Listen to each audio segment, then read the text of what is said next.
With a look at those numbers in November and what you could really take away from them, I suppose. Well, these are numbers which we have out in the public are all the numbers of wholesale sales to the dealers. And they don't give quite the correct picture, because what one should be looking at is the retail sale to the customers which are taking place. The wholesale sales reflect inventory reduction or inventory building. And in November, we sold retail 167,000 cars, which was 68% higher than November last year.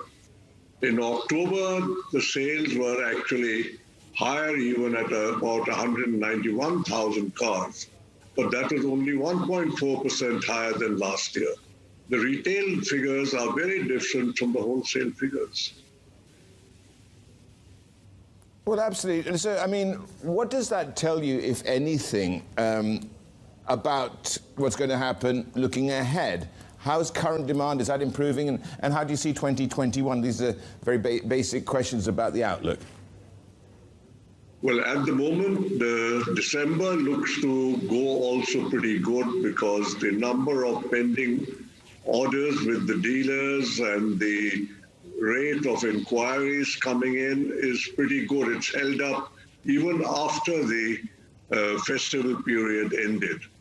And this was a little bit surprising, because many people thought that there would be a drop after the festival period. So far, that has not happened. But we are still not making any kind of a forecast of what would happen in the last quarter of this financial year, that is January to March. Probably in another 15 days or so, we will be able to get a better idea, depending how the inquiries and the orders shape up during the rest of the 15 days of this month. Now, during this pandemic, India went under a very early lockdown at one point, but during the pandemic, how's the pandemic really affected your day-to-day operations? Well, it affected us very seriously when the lockdown took place. In the first quarter of this financial year, our retail sales dropped by over 65%. And we were all shut down. A lot of our people went off to their homes. And then resuming production was a challenge, because there were still a lot of restrictions about containment zones and people moving and the various safety regulations. So we started with one shift. We had to put in place all the protocols for safety, and we gradually built up production, with the result that in the second quarter of this financial year, we improved, and now we are running absolutely at full capacity. The variations you see in the wholesale figures partly reflect the number of working days in the year, in the month, because in October and November, because of the Dussehra and Diwali holidays, we had fewer working days. The result is that while retail sales have been very good, the wholesale has been lower, and the inventories with the dealers are probably at the lowest they have been for years. There's just about 10 days inventory with the dealers. You say, though, that you're running back at full capacity, which is a positive sign. Do you think overall, though, enough has been done to help the auto industry through this pandemic from government support?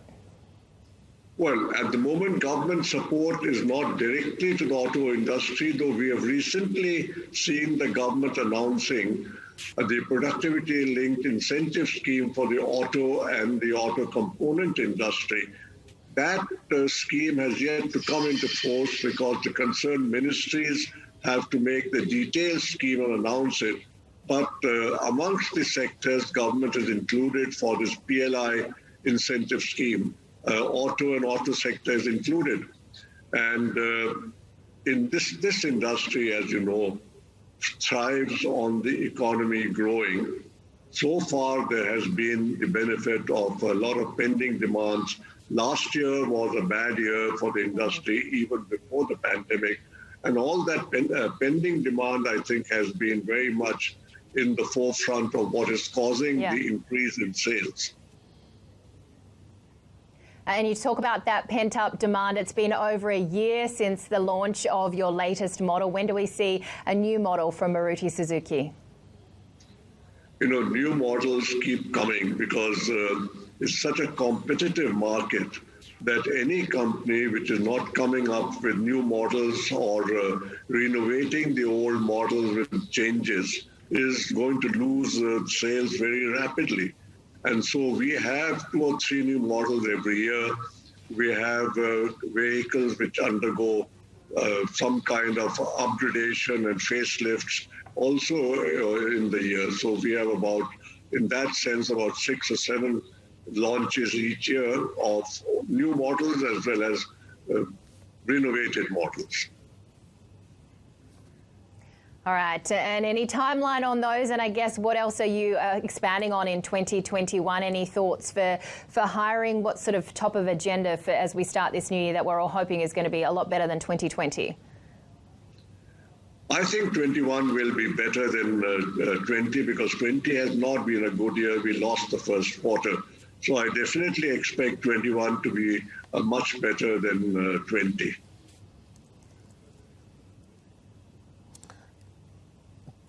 Mr. Bhargava here, also just taking a look at how this has affected perhaps warranties and things like that. Has it made any material impact on that? No, that's not made any difference because the policies have remained the same. The vehicles, of course, have been used less during this period of the pandemic because of various restrictions. And to that extent, because if a vehicle is used less, then the extent of repairs and the extent of warranty claims does come down. But that's temporary. I don't think it's going to make any real difference. Okay, well, the other thing is, you know, you have the deal with Suzuki. Is there any chance you'd be cutting some of those royalty payments or deferring them for the time being? No, royalty payments have not been cut because the rate of royalties have been set in an agreement some time ago, and those rates remain. The total amount of royalty for Suzuki, of course, will go down as vehicle sales go down. But over the year, this year, I think the sales will be marginally lower than last year. They won't be too much lower than last year. And Mr. Bhargava, one final question, which is what is going on with is the government, in your view, getting it right and dealing with the pandemic and the economic aftermath that it suffered? I think if you look at the way the economy has bounced back and looking at the population of India and the health infrastructure in India is not comparable to the health infrastructure in the developed countries. Looking at that, I think we have done exceedingly well in containing the number of cases which have come up. The death rate in India has been far lower. And more important, I think the economy has bounced back much faster than most people predicted. As you know, the GDP in the second quarter has beaten the estimates of most experts.